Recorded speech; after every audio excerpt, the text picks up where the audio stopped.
এই যে এখানে হলো সারাফাত শারিফা হলো মোবাইল দেখতেছে। সারাফাত হলো বসে রয়েছে, দেখেন খেলনাগুলো সব নামাইছে। সারাফাত তোমার না একটা ফুপ্পি আসবে, তুমি খেলনা কেন নামাইছো? হ্যাঁ উঠাও, তাড়াতাড়ি উঠাও। আর এখানে হলো এই যে সারাফাত শারিফা মোবাইল দেখতেছে। আর এখানে আপনাদের ভাবি হলো মানে আমি বাজার থেকে যাই ইলিশ মাছ নিয়ে আসছি, সেই ইলিশ মাছ কাটাকুটি করতেছে, কারণ ডাটাটা পাক করবে।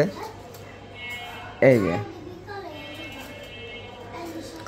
আর বাজারে গেছি 1900 টাকা নিয়ে, মানে মনে হয় না 1900 বলতে ওই 1900 2000, মানে টাকার কোনো মূল্যই নেই। আমি শালার দেখেন কি আনছি, 2টা ইলিশ মাছ, ওই ট্যাংরা মাছ আনছি, এই ভেন্ডি আনছি ভাজির জন্য, আর এখানে আনছি হলো ডাটা, আর এই জায়গায় আনছি তেল আনছি 1.5 কেজি, কাঁচামরিচ 1 পা। আমার জীবনে প্রথম 1.5 কেজি তেল অনেক বছর আগে আনছিলাম, যখন ছোটো ছিলাম।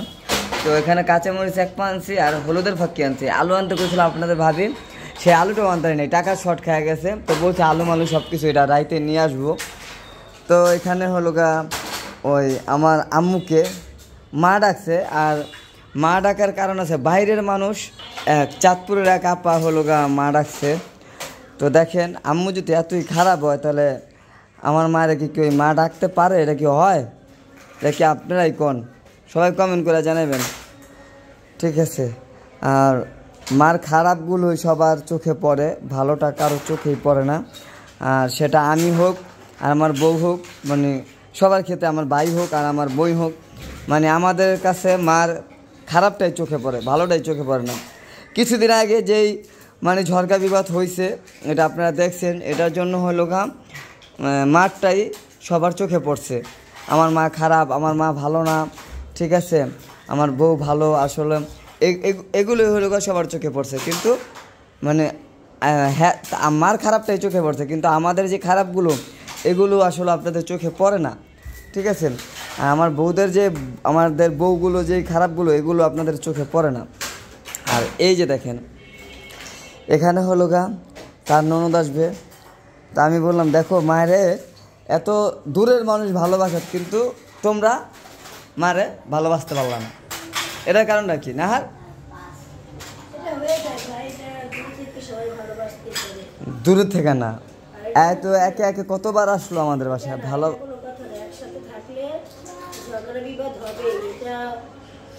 এটা কেউ বলতে পারবে না যে আমার সাথে তার লাগবে না, এটা কেউ কোনো গ্যারান্টি দিতে পারবে না। আল্লাহ তাআলা দুনিয়াতে সৃষ্টি করেছে আমাদের মানুষদের, এক একটা মানুষের মন এক এক রকম, যদিও গায়ের রং একরকম হয়, তারপরেও কিন্তু তাদের মন আলাদা হয়, কিন্তু এটা দেখা যায় না। আমি সুন্দর বলে যে আমার মন সুন্দর এমন কিন্তু না। আমি সুন্দর ঠিক আছে, হয়তো কারো থেকে সুন্দর কারো থেকে অসুন্দর, কিন্তু তারপরও মনের বৈচিত্র্য থাকে।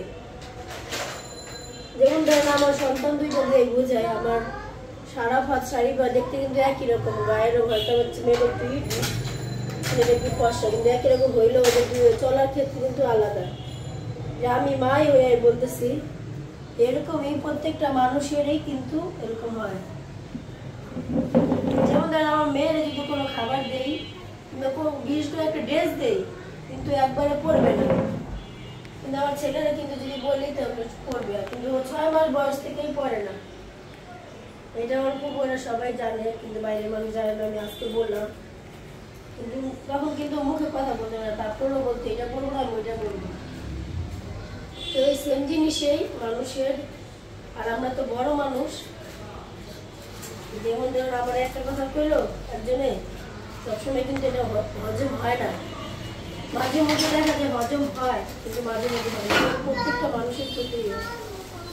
আর হজম হয় না দেখেই ঝগড়াটা লাগে, কিন্তু কোরআনের সৃষ্টি, একটা সহকারী হয়, একটা মানুষ সব মানে মানুষ হয়। তো এটা আপনারা কিছু মনে করবেন না, ঝগড়া বিবাদ আমরা যতদিন দুনিয়াতে থাকবো ততদিন থাকবেই।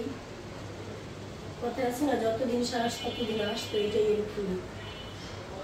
তো সবাইয়ের জন্য আমাদের জন্য দোয়া করছেন, ইনশাল্লাহ আমরা সবাই ঠিক হয়ে গেছি, আর কোনোদিন ইনশাল্লাহ এরকম হবে না, এটাই আমরা আশা করি। তো আমরা আপনাদের জন্য দোয়া করি, আপনারা যেন সবাই পরিবার নিয়ে ভালো থাকেন, সুস্থ থাকেন, সুন্দর থাকেন। আর যদিও আপনাদের ভাবি যে কথাগুলো বলছে, কথায় যদি কোনো ভুল ত্রুটি হয় অবশ্যই সবাই ক্ষমা দৃষ্টিতে দেখবেন। আর অনেকে বলছেন যে বোনের শ্বশুর বাড়িতে মিষ্টি নিলেন কিন্তু আপনার ভাইয়ের শ্বশুর বাড়িতে মিষ্টি নিলেন, আপনার শ্বশুর বাড়িতে তো মিষ্টি নিলেন না। এটা এখন কি বলবো, এটা না এটা আমি মার দা বলাই মায়ে দেখি কী কয়, যেহেতু মায়ার বাড়িতে মায়া জামানের মার বিয়ের বাড়ির থেকে, মানে মার বিয়ের বাড়িতে মিষ্টি পাঠাইলাম, মায়া জামানের বাড়িতে আমি পাঠাই নাই, যেটা পাঠাই নাই সেটা বলবো না। ওটাতে ওরা অনেক খুশি হয়েছে যে আমি মানে যতটুকু কিনছি 5 কাঠা জমি 2 ভাই বোনে কিনছি, তার আমি যেহেতু একটা জিনিস কিনছি আমি মিষ্টিটা পাঠাইছি আমার তালই বাড়িতে আর মায়ের বাড়িতে, তো ওটা আপনাদের ভাবি খাওয়াই দিয়েছে, ওটা দেখছেন। আর এখন আমার শ্বশুর বাড়িতে কে পাঠাইবো এটা নিয়ে এই হলো কথা, যেহেতু আমি আমার শ্বশুর বাড়িতে আমি পাঠালেও আছি না পাঠালেও আছি, কিন্তু সবাই এটা নিয়ে অনেক কমেন্ট করছেন। তো আপনি তো আপনার শ্বশুর বাড়িতে পাঠালেন না, বোনের শ্বশুর বাড়ি ভাইয়ের শ্বশুর বাড়ি ঠিকই নিলেন। তো আমি বললাম যে অবশ্যই আমার শ্বশুর শাশুড়িও প্রাপ্ত আছে, আমার জেঠটা প্রাপ্ত আছে, আমি তাদেরকেও খাওয়াবো। তো সাথেই থাকুন আর দেখতেই থাকুন। আর মার থেকে শুনি যে ওই জায়গায় কি মিষ্টিটা আমিই নেবো না অন্য কেউ নেবো না তুমি মা নিব, চলেন যাই দেখি মা কী কয়।